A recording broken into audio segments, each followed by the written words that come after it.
અરવલ્લી જિલ્લાના મેઘરજમાં યુરિયા ખાતરની અછતને કારણે ખેડૂતોને ભારે મુશ્કેલીનો સામનો કરવો પડી રહ્યો છે। ખાતર ડેપો આગળ વહેલી સવારથી જ ખેડૂતોની લાંબી કતારો જોવા મળી કે જેમાં મોટી સંખ્યામાં મહિલાઓ પણ જોવા મળી। ખાતર મેળવવા ખેડૂતો બે દિવસથી ધક્કા ખાઈ રહ્યા છે। ખેડૂતોને ખાતર મેળવવા મુશ્કેલી સહન કરવી પડી રહી છે।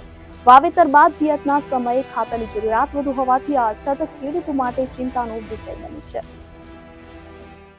ખાતર લેવા માટે 2 દિવસથી આવીએ છીએ પણ લાઈનમાં ઉભા હતા છતાં ખાતર મળતું નથી। 2 દાડાથી ઊભા છીએ લાઈનમાં પણ હજુ નંબર આવ્યો નથી ખાતરનો। ખાતર મળે એવું અમારે જોઈએ।